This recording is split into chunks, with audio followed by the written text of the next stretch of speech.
사람이 가난하고 궁핍하면 마음이 괴롭습니다. 답답하고 불편을 많이 느낍니다. 때로는 마음이 상하고 깊은 상처를 받기도 합니다. 내 속에서 눌리는 것이 있고 또 사람들 앞에 나섰을 때 길을 펴지 못하기도 하고 뭔가 억눌리는 것 같고 그래서 이 세상에서 살 때 답답한 그러한 지경에 처할 때가 많이 있습니다. 사람이 가난하면 할 것을 다 못하고 중도에 포기하는 일도 있고 또 꿈을 접는 것도 많이 있습니다. 그러면 우리 하나님을 믿는 사람들, 예수님을 믿는 사람들도 이 세상에서 가난할까요? 성경은 오늘 다윗이 여호와여 나는 가난하고 궁핍하오니 주의 귀를 기울여 내게 응답하소서. 이렇게 1절에서 다윗은 자기 자신은 하나님 가난합니다. 궁핍합니다. 이렇게 자기 자신에 대하여 토로하면서 하나님의 도우심을 구하는 것을 볼 수가 있어요. 다윗은 본문 여기뿐만이 아니라 몇 군데에서 하나님께 고소하면서 나는 가난합니다. 나는 궁핍합니다. 이러한 소리를 몇 번 한 적이 있습니다. 여러분, 오늘 우리가 이 세상에서 살아갈 때 가난이라고 하는 것, 우리가 성장할 때, 자라날 때 학교에서 글짓기를 하면 되게 어린 시절에는 되게 가난이라고 하는 것, 그걸 어린 시절에 굉장히 글짓기에 사람들이 많이 쓴 적들이 있습니다. 그런데 우리가 이 세상을 실제 살아보면 가난이라고 하는 것은 굉장히 불편함이 있고 또 사람들의 풍성함을 주지 못하기 때문에 이 세상에서 하고 싶은 것, 이러한 것들을 많이 포기하는 그러한 일을 초래하는 것 가운데 한 가지가 바로 가난입니다. 그런데 이 다윗은 시편 109편 22절에 보면 나는 가난하고 궁핍하여 나의 중심이 상한다고 이렇게 말하고 있어요. 다윗이 얼만큼 가난했으면 자기 마음 중심이 상할 정도로 그 마음이 상하고 찔림을 받을 정도로 상처를 받을 정도로 괴로워하면서 하나님 앞에 나는 가난하고 궁핍합니다. 이렇게 말하고 있는 것을 볼 수가 있겠습니까? 바로 오늘 사람들마다 내가 가난하다고 할 때는 상대적으로 이 사람은 분명히 저 사람보다 나은데도 분명히 나은데도 그럼에도 불구하고 나는 가난합니다. 이것을 느끼는 사람들이 있어요. 왜 그럴까요? 어떤 사람은 정말 가난해서 그 사람만큼의 재산이 있다고 할 것 같으면 그 사람만큼의 환경이 된다고 할 것 같으면 부럽지 아니하고 살 수 있을 터입니다. 그런데 나보다 훨씬 나은 사람들이 이 세상에서 때로는 가난하고 궁핍하다, 못 살겠다 이렇게 말하는 사람들도 굉장히 많이 있습니다. 그것은 왜 그러냐? 그 사람의 생활 환경의 씀씀이다. 다른 사람보다 환경이 나은 건 사실인데 그 생활 환경의 씀씀이가 크기 때문에 여러 가지 벌려놓은 일들도 있고 하는 일들도 있고 환경에 관여하는 일들도 있고 그런데 그 모든 것을 운용하자면 실제 많은 것들이 있어야 하는데 그러한 것들이 따르지 아니할 때 사람들은 또 상대적으로 가난함을 느끼기도 합니다.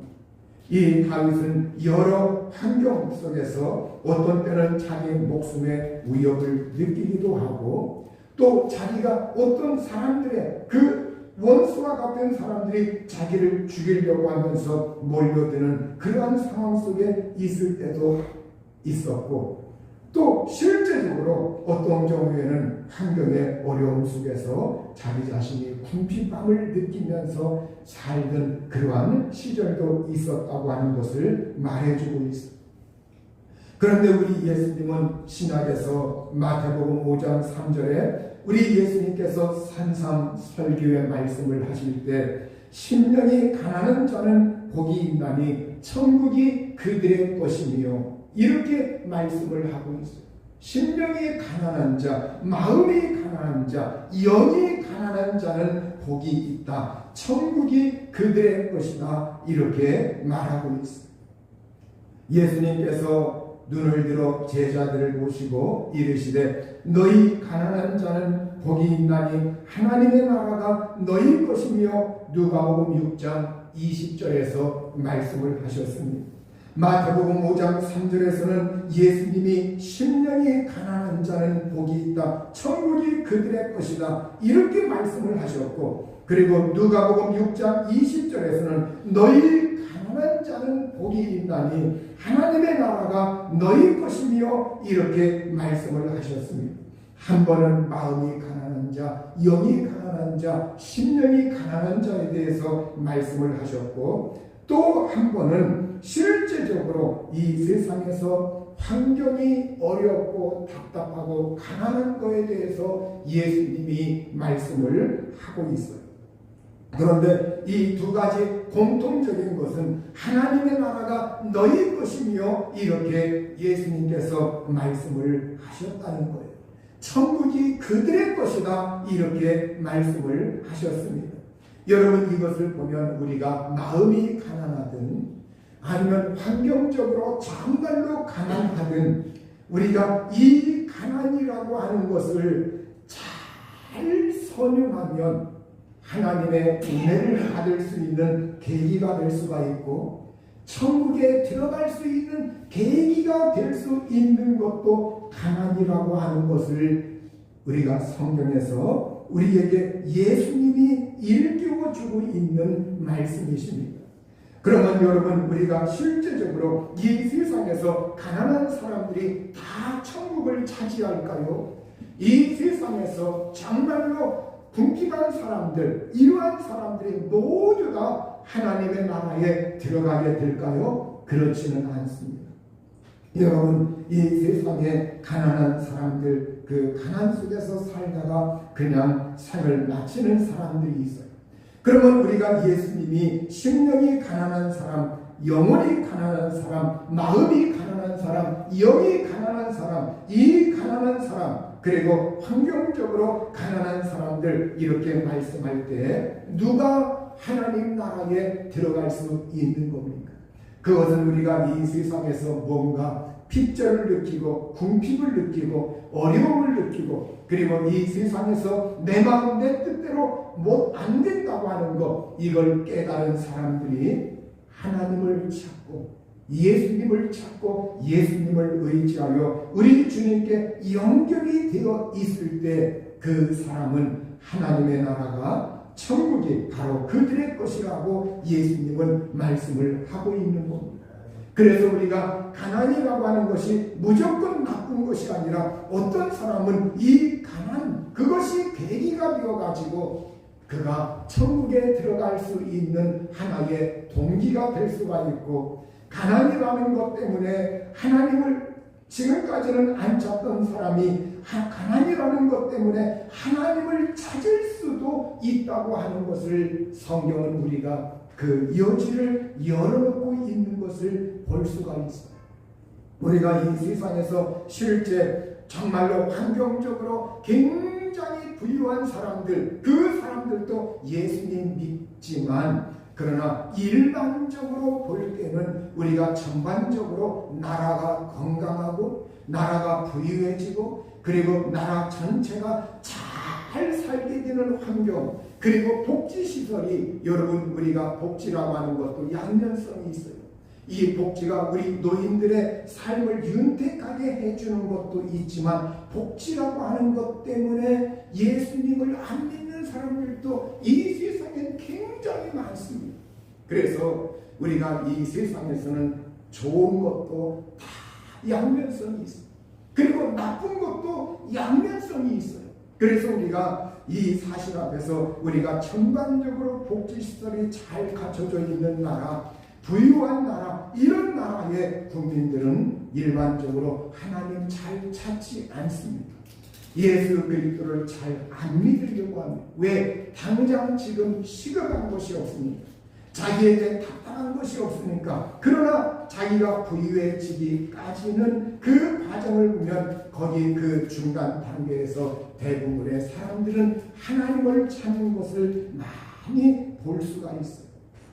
오늘 우리가 예수 그리스도께서 말씀하신 것처럼 우리가 마음이 가난해져요. 우리가 환경이 어떠하든지 마음이 가난해지고 심령이 가난해지고, 그래서 내 영이 하나님 앞에서, 내가 하나님 앞에서 겸손해지고 하나님을 찾고 의지하는 사람들이 되셔야 합니다. 마음이 가난하다고 하는 것, 이것은 마치 내 마음이 바다 한가운데서 배가 파손하여서 그 배가 조각조각 부서지면서 그때 사람이 살려고 몸부림치면서 그 널조각이라도 부여잡고 내가 살려고 하면서 의지하고 하나님을 찾는 그 심정을 말하고 있는 겁니다. 그래서 오늘 예수님이 우리에게 산상수훈에서 말씀하실 때 예수 그리스도의 이 말씀은 우리가 정말 어떤 환경에 있어도 하나님 붙들어야 된다. 예수님 의지해야 된다. 천국을 사모해야 된다. 그러면서 이 세상에서 그 가난의 문제에 맞서서 우리가 일어서야 할 것을 예수님이 우리에게 말씀을 하고 있는 겁니다. 오늘 이 다윗도 가난하고 궁핍한 날 하나님께 엎드렸습니다. 하나님께 기도하였습니다. 여호와여, 나는 가난하고 궁핍하오니 주의 귀를 기울여 내게 응답하소서. 또 시편 40편 17절에서 다윗은 나는 가난하고 궁핍하오나 주께서는 나를 생각하시오니 주는 나의 도움이시요 나를 건지시는 이시라. 나의 하나님이여 지체하지 마소서. 이렇게 하나님, 제가 가난하고 궁핍한데 그럼에도 불구하고 주님은 저를 생각하고 있습니다. 주님은 저를 기억하고 있습니다. 주님은 저의 도움이요 건지시는 이 구원자이십니다. 이러면서 나의 하나님 지체하지 마시고 저를 속히 도와주소서. 저를 건져주소서. 저를 이 환경에서 구원하여 주소서. 그러면서 자기 자신을 하나님이 생각해달라고 하면서 하나님께 도움을 구하고 있는 이 다윗의 모습을 볼 수가 있습니다. 우리가 정말 이 가난이라고 하는 것, 우리가 옛날 우리 시대의 가난이라고 하는 것을 어렴풋이 느끼게 해주는 그러한 시 하나가 있습니다. 트루게네프의 언덕이라고 윤동주 우리가 한일운동 이 저항시인 1917년에서 1945년 해방하기 바로 얼마 전에 이렇게 후쿠오카 형무소에서, 일본의 후쿠오카 형무소에서 생체 실험 그것을 도구가 되어가지고 결국 이렇게 생을 마쳤습니다. 연희 천문학교 2학년 때 1939년도에 쓴 시인데, 근데 이 투르게네프의 언덕, 투르게네프는 러시아의 문학 작가입니다. 1818년에서 1883년까지 산 러시아의 문학 작가인데, 도스토예프스키, 톨스토이 이러한 그 문호들과 함께 러시아 문학의 부흥기를 이끈 그러한 사람입니다. 이 투르게네프의 산문시라든가 문학, 이것이 정말 아주 그 초창기에 우리나라의 김억이라고 하는 문인에 의해서 이렇게 우리나라의 이 투르게네프의 산문시가 이렇게 소개되었어요. 근데 이때 이 윤동주가 이 투르게네프의 그 언덕이라고 하는 이 시를 읽고서 감동을 받고, 그러면서 윤동주가 그것을 빗대서 시를 자기도 적었는데 거의 투르게네프의 이 시와 이렇게 단어 몇 개만 바꾸고서 거의 똑같습니다. 이것이 오늘날 이렇게 전해지고 있는데 한번 좀 읽어보겠습니다. 나는 고갯길을 넘고 있었다. 그때 세 소년 거지가 나를 지나쳤다. 첫째 아이는 장등에 바구니를 둘러매고 바구니 속에는 사이다병, 간지매통, 새조각, 헌 양말짝 등 폐물이 가득하였다. 둘째 아이도 그러하였다. 셋째 아이도 그러하였다. 텁스룩한 머리털, 시꺼먼 얼굴에 눈물 고인 충혈된 눈, 생리로 푸르스름한 입술이 너들너들한 남루, 찢어진 맨발, 얼마나 무서운 가난이 이 어린 소년들을 삼키었느냐. 나는 채근한 마음이 움직였다. 나는 호주머니를 뒤지었다. 두툼한 지갑, 시계, 손수건, 있을 것은 죄다 있었다. 그러나 무턱대고 이것들을 내줄 용기는 없었다. 손으로 만지작거릴 뿐이었다. 다정스레 이야기나 하리라 하고 얘들아 불러보았다. 첫째 아이가 충혈된 눈으로 흘끔 돌아다 볼 뿐이었다. 둘째 아이도 그러할 뿐이었다. 셋째 아이도 그러할 뿐이었다. 그리고는 너는 상관없다는 듯이 자기네끼리 소근소근 이야기하면서 고개로 넘어갔다. 언덕 위에는 아무도 없었다. 짙어가는 황혼이 밀려들 뿐. 이렇게 해서 시는 마치게 되는데 정말로 이 시를 읽어보면 정말로 옛날 우리나라 해방 그리고 6.25 전쟁 터지고 그 시절을 연상시켜주는 시라고 볼 수가 있어요. 그러니까 윤동주는 바로 훨씬 그 이전에 이렇게 해방 전에 죽었으니까 옛날 우리나라의 처절한 가난, 그것이 정말로 얼마나 우리나라가 그때 어려운 지경 가운데 있었는가. 물론 이렇게 지방마다 서원이라든가 기와집이라든가 이렇게 잘 사는 부유한 층은 이렇게 많은 이렇게 종들을 거느리고 있었습니다. 그 시대에도 있었어요. 그러나 대개 일반적으로 볼 때에 그때 우리나라에 이렇게 가난한 사람들이 널려 있었다고 합니다. 바로 이 시절 가난한 사람들이 많이 있었다는 거예요. 바로 오늘 이와 같이 우리가 이 세상에서 정말 찢어지게 가난한 사람들도 있고, 또 윤동주는 이렇게 서울에 이제 그 중국의 지금의 중국이죠. 지금의 중국 용정에서 태어나가죠. 용정에서 태어나서 이렇게 그 집안이 다 기독교 집안. 부모님으로부터 해서 그리고 그의 사촌도 기독교, 아주 이렇게 기독교 신앙으로 그래가지고 지금의 중국 용정에서 출생해서 우리나라 사람이기 때문에 이렇게 와가지고 독립운동 여기에 참여도 좀 하고 이러면서 그러다가 연희전문학교 들어갔다가 거기를 마치고 일본에 유학 가서 일본에서 공부하고 그러면서 항일 운동을 하면서 이런 저항 시인으로서 이제 그 시를 통해서 또 우리나라의 독립을 갈구하는 그러한 시를 이렇게 썼습니다. 그가 죽고 나서 하늘과 바람과 별과 시라고 하는 6호 시집을 이렇게 출판을 해줬죠.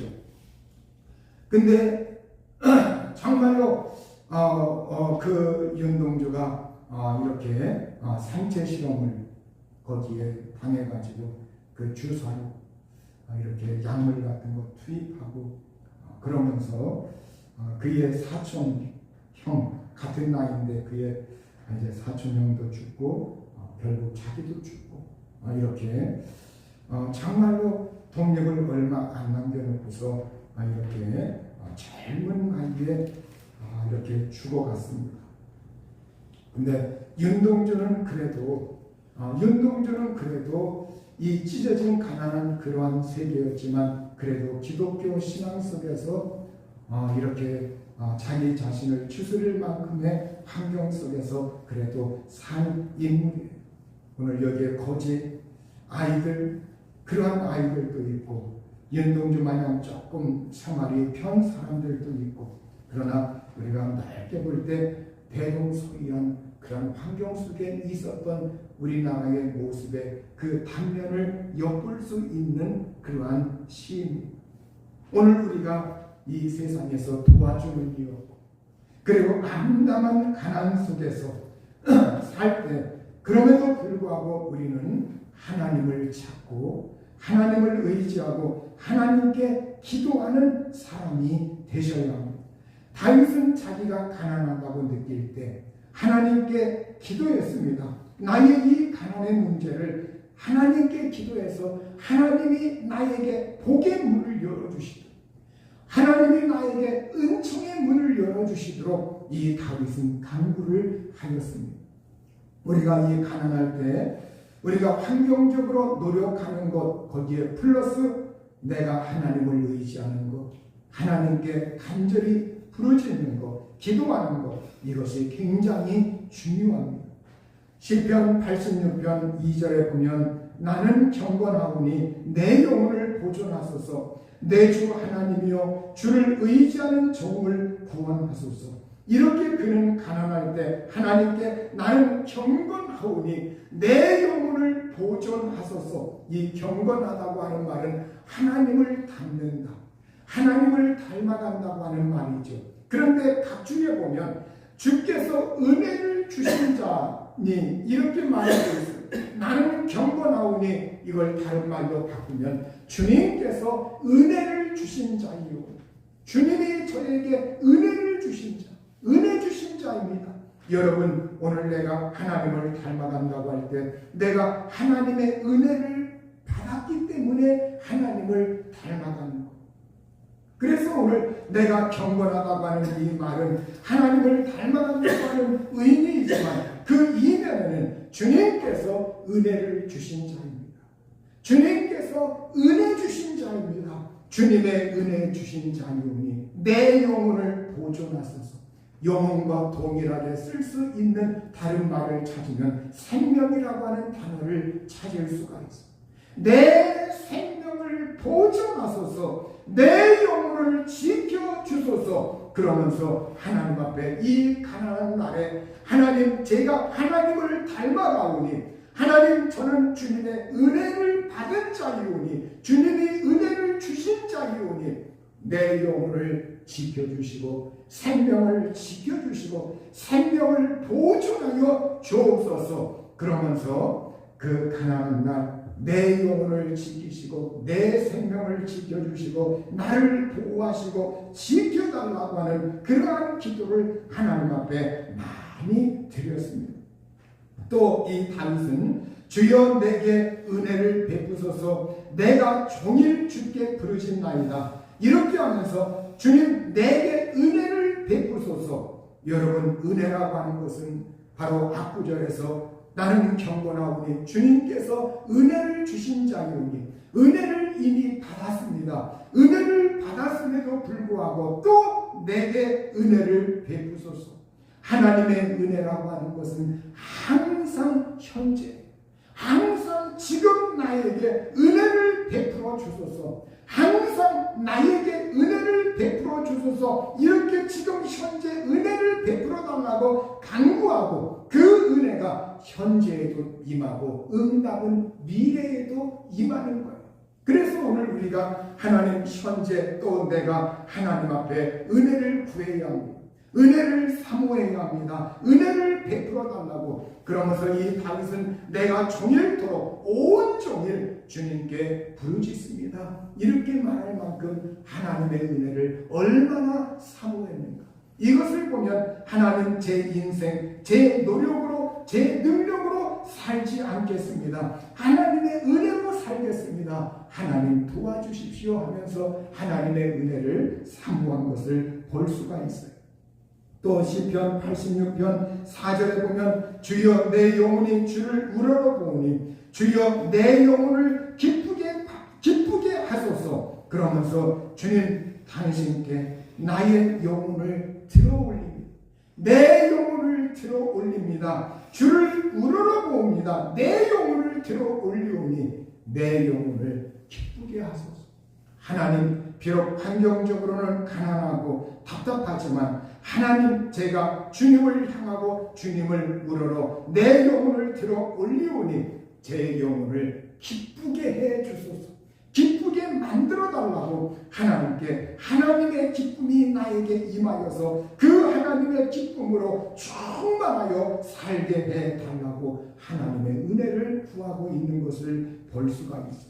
또 5절에 보면 주는 선하사 사지하기를 즐거워하시며 주께 부르짖는 자에게 인자함이 후하심입니다. 이렇게 주님은 선하신 하나님, 좋으신 하나님, 선하신 하나님이시오니 하나님은 선하신 하나님이신지라 사죄하기를, 용서하기를 즐거워하시며 기꺼이 용서해 주시는 하나님. 그래서 하나님 주의 그 인자하심이 후하시오니 하나님 저에게 그 풍성한 인자함, 풍성한 주님의 자비, 사랑, 인애를 저에게 끊임없이 풍성한 가운데 베풀어 달라고 하면서 하나님의 은혜와 하나님의 사랑과 하나님의 인애, 이것을 풍성한 그 인애와 사랑을 그가 하나님 앞에 부르짖으면서 하나님의 용서하시는 그 은혜를 강구하고 있는 걸 볼 수가 있어요.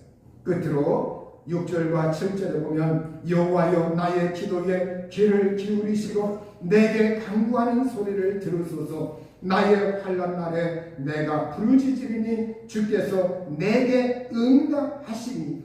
그러면서 그는 마지막으로 이제 환난 날, 그 환난 날에 내가 부르짖습니다. 그러면서 주님께서 내게 응답하실 겁니다. 응답해 주시는 그 하나님을 확신하고 하나님께 간구하고 기도하고 있는 이 다윗의 모습을 볼 수가 있어요. 너희는 기도하고 구하는 것은 받은 줄로 믿으라. 그리하면 그대로 되리라고 우리 예수님께서 말씀을 하셨어요. 여러분, 오늘 우리가 내가 가난한 날, 내가 궁핍하다고 느끼는 날, 그때 환경이 암담한 그 속에 있을 때 하나님을 내가 닮아갑니다. 주님의 은혜를 구하면서 내 영혼을, 내 생명을 보존하시고 지켜주시고 하나님 은혜를 베풀어 주시고 내 영혼의 이 답답함 속에 하나님이 기쁨을 주셔서 기쁘게 해주시고 나의 모든 죄악을 용서하시고 그리고 이 환난 속에서 하나님이 반드시 은혜 주시고 응답 주실 것을 확신하면서 우리 이 가난한 때 하나님의 응답을 기대하면서 하나님을 의지하여 여러분의 영혼이 잘되고 범사가 잘되고 강건해지는 이 은총과 복을 누릴 수 있기를 우리 주님의 이름으로 축원합니다. 이 시간 우리 합심해서 기도하십니다. 하나님, 우리의 환경이 어려움이 있고 우리의 환경 속에 가난과 궁핍함이 왔을 때 이 시기를 잘 넘길 수 있도록 하나님의 은혜와 하나님의 지혜와 하나님의 능력을 주시고 하나님의 공급